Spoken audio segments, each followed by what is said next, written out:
panghuli kong unboxing at galing pa to ng SM. 65 years na pala sila. Higariro. HMSM. Higarito for you. Napakaano na. Ito i-unbox natin. Kasi lagi kasi kami nagkakape. And then we realize na hindi healthy yung 3-in-1. Pasensya na sa mga pusa namin maingay. Pakita mo kaya itsura kung gaano ng itsura dyan. Magulo na ako. Ayan o. Ayan. Pasensya na ha. Ang kalat-kalat na. O na, balik ka dito. Na. Ito na nga. Ito po yung napagkanto namin na hindi ganun kaganda pagkalaging 3-in-1 kasi hindi mo sigurado yung nilalagay nila doon, di ba? Kung anong asukal ba yun, baka magic sugar ba yun, kung ano-anong klaseng creamer. Ito, pagkaganto, ito kasi yung kadalasan inaanan pagka nag-aano yung gusto yung nag-aano na mga healthy na ano, ayan. Para magpapagiling ka na lang.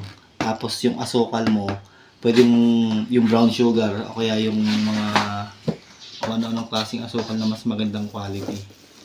Tapos kung anong gatas man ang ilalagay mo, kung ilalagay mo pang creamer, mas maganda yung ganito. Kasi pag naglagay kami ng 3-in-1, pansin ko ang acidic ako eh. Ito, ang model pala nito ay coffee maker ng Emarflex. Ayan o, ICM 700S. Medyo malaki ito eh. Meron pa silang isang mas maliit.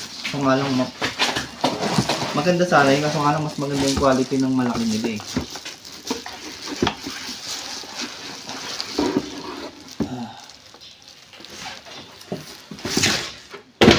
Ayan. Meron siyang manual.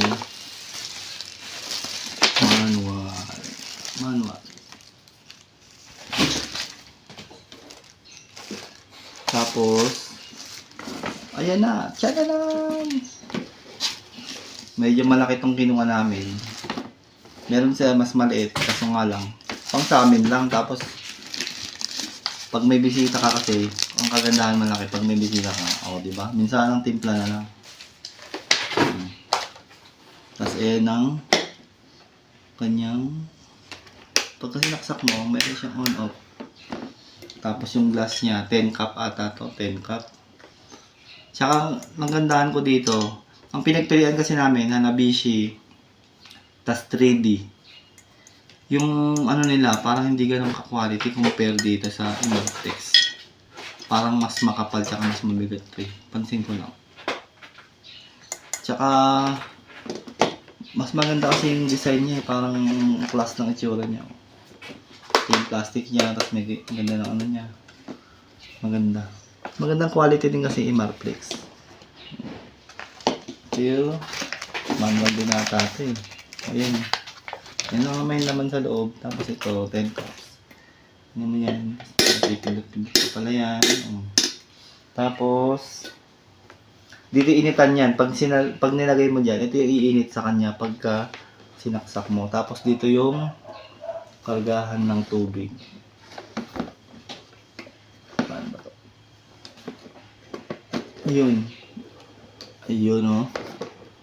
Ayun.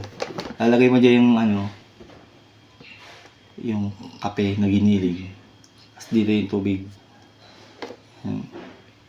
Yun lang, unboxing. Ang ganda ng ano niya. Kagandahan ko dito pero yung marang ano siya, meron siyang slow mo type pa. Hindi siya biglang mabagsak na. Tsaka ang ganda kasi ng plastic niya. Kinumpare namin yung sa Hanabishi.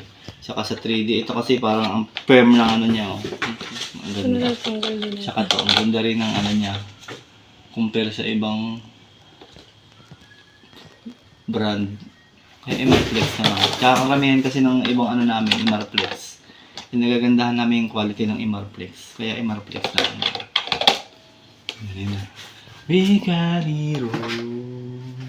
Here in Nasa, we got it all for you.